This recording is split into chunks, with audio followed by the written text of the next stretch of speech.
ಓಂ ಶಾಂತಿ. ಮುರಳಿಯ ಮುಖ್ಯ ಜ್ಞಾನ ರತ್ನಗಳು ಹಾಗೂ ಮುರಳಿಯ ಮುಖ್ಯ ಸಾರಾಂಶ.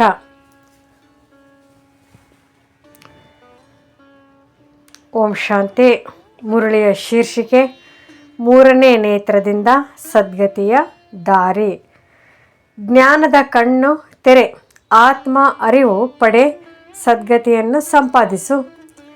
ಇಂದಿನ ಮುಖ್ಯ ಸಂದೇಶ: ಸಿಂಹಿಣಿ ಶಕ್ತಿಯರು ಅಂದರೆ ಶಕ್ತಿಶಾಲಿ ಸಹೋದರಿಯರು ಸಾಹಸದಿಂದ ಎಲ್ಲರಿಗೂ ಹೇಳಬೇಕಾದ ಮಾತು: ತಮ್ಮನ್ನು ಆತ್ಮನೆಂದು ತಿಳಿಯಿರಿ, ಪರಮಾತ್ಮನೆಂದು ಅಲ್ಲ. ಆತ್ಮನೆಂದು ತಿಳಿದು ತಂದೆಯನ್ನು ನೆನಪಿಸಿದರೆ ವಿಕರ್ಮಗಳು ವಿನಾಶವಾಗುತ್ತವೆ ಮತ್ತು ಮುಕ್ತಿಧಾಮ ಸಿಗುತ್ತದೆ. ಮುರಳಿಯ ಮುಖ್ಯ ಜ್ಞಾನ ರತ್ನಗಳು. ತಂದೆಯು ಮಕ್ಕಳಿಗೆ ಮೂರನೇ ನೇತ್ರ, ಜ್ಞಾನದ ಕಣ್ಣು ಕೊಟ್ಟಿದ್ದಾರೆ. ಇದರಿಂದ ಸೃಷ್ಟಿಯ ಆದಿ ಮಧ್ಯ ಅಂತ್ಯವನ್ನು ತಿಳಿದುಕೊಳ್ಳುತ್ತೇವೆ. ನೀವು ಮೊದಲೇ ಬ್ರಾಹ್ಮಣರು, ನಂತರ ದೇವತೆಗಳು ಆಗಿದ್ದೀರಿ. ಪೂಜ್ಯರಿಂದ ಅಂದರೆ ಪವಿತ್ರ ಪೂಜಾರಿ, ಪತಿತ ಮತ್ತೆ ಪೂಜ್ಯರಾಗುತ್ತೀರಿ. ಭಾರತ ಅರ್ಧಕಲ್ಪ ಪೂಜಾರಿ, ಅರ್ಧಕಲ್ಪ ಪೂಜ್ಯ ಆಗಿರುತ್ತದೆ. ಅನೇಕರು ತಮ್ಮ ಮೂಲ ಧರ್ಮ ಆದಿ ಸನಾತನ ದೇವಿ ದೇವತಾ ಧರ್ಮ ಬಿಟ್ಟು ಅನ್ಯ ಧರ್ಮಗಳಿಗೆ ಮತಾಂತರಗೊಂಡಿದ್ದಾರೆ. ಹಳೆಯ ಪ್ರಪಂಚದ ಕೊನೆ, ಹೊಸ ಪ್ರಪಂಚದ ಸೃಷ್ಟಿ ಸ್ಥಾಪನೆ ನಡೆಯುತ್ತಿದೆ. ಬ್ರಹ್ಮ ಮೂಲಕ ಬ್ರಾಹ್ಮಣ ಕುಲ ರೂಪುಗೊಳ್ಳುತ್ತಿದೆ. ದೇಲ್ವಾಡ ಮಂದಿರ್ ನಿಮ್ಮ ಜೀವನದ ಆಧ್ಯಾತ್ಮಿಕ ಸತ್ಯದ ಪ್ರತಿಬಿಂಬ. ಈಗ ನೀವು ರಾಜಯೋಗ ಕಲಿಯುತ್ತಿದ್ದೀರಿ. ಹೊಸ ಪ್ರಪಂಚಕ್ಕೆ ಸಿದ್ಧರಾಗಲು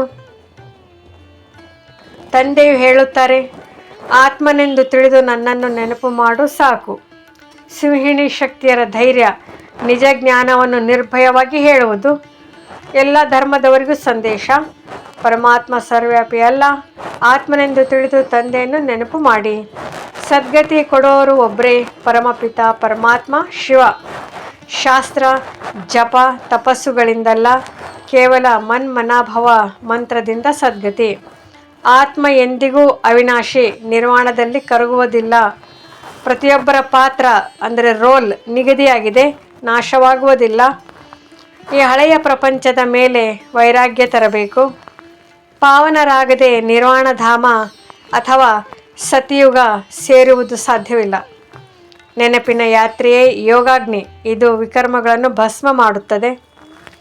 ಈ ಯುದ್ಧ ಅಂತ್ಯದ ಮಹಾಯುದ್ಧ. ನಂತರ ಮುಕ್ತಿ ಮತ್ತು ಜೀವನ್ಮುಕ್ತಿ ದ್ವಾರ ತೆರೆಯುತ್ತದೆ. ಭಾರತವು ಮತ್ತೆ ಸ್ವರ್ಗ ಸುಖಧಾಮ ಆಗುತ್ತದೆ.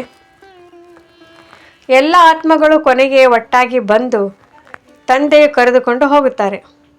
ಸದಾ ಶುಭಭಾವ, ಶ್ರೇಷ್ಠ ಕಾಮನೆಗಳಿಂದ ಸೇವೆ ಮಾಡಿದರೆ ನಿಜವಾದ ಸೇವಾಧಾರಿ ಆಗುತ್ತೀರಿ. ಜ್ಞಾನ, ಭಕ್ತಿ, ವೈರಾಗ್ಯ, ಪಾವಿತ್ರ್ಯದ ದಾರಿ. ಧಾರಣೆಗೆ ಮುಖ್ಯ ಸಾರ: ಹಳೆಯ ಪ್ರಪಂಚವು ಮುಗಿಯುತ್ತದೆ. ಬುದ್ಧಿಯಲ್ಲಿ ಇದರ ಸನ್ಯಾಸ ಮಾಡಿ. ಪಾವನರಾಗದೆ ನಿರ್ವಾಣಧಾಮಕ್ಕೆ ಹೋಗಲು ಸಾಧ್ಯವಿಲ್ಲ. ಆದ್ದರಿಂದ ಆದಿ ಮಧ್ಯ ಅಂತ್ಯದ ಜ್ಞಾನ ಪೂರ್ಣ ಅರಿತು ಉನ್ನತ ಪದವಿ ಪಡೆಯಿರಿ. ವರದಾನ: ಯಥಾರ್ಥ ಸೇವಾಧಾರಿ ಭವ. ಯಾವ ಆತ್ಮಕ್ಕೂ ಅನುಭವದ ಮೇವ ನೀಡುವಂತಹ ಸೇವೆ ಮಾಡು. ಸೇವೆ ಅಂದರೆ ಶುಭಭಾವ, ತ್ಯಾಗ, ತಪಸ್ಸಿನ ಸಂಯುಕ್ತ ರೂಪ. ಸ್ಲೋಗನ್: ನಮ್ರತೆ ಮತ್ತು ಧೈರ್ಯವನ್ನು ಧಾರಣೆ ಮಾಡಿದರೆ ಕ್ರೋಧದ ಅಗ್ನಿಯು ಶಾಂತವಾಗುತ್ತದೆ. ಅವ್ಯಕ್ತ ಸೂಚನೆ: ಪ್ರೀತಿಯ ಅಗ್ನಿಯನ್ನು ಜ್ವಾಲಾರೂಪ ಮಾಡಿ. ತಪಸ್ಸು ಜ್ವಾಲಾ ಸ್ವರೂಪ ನೆನಪು ಮೂರನೇ ನೇತ್ರದಿಂದ ಮಾಯೆಯನ್ನು ಶಕ್ತಿಹೀನಗೊಳಿಸಿರಿ. ಓಂ ಶಾಂತಿ.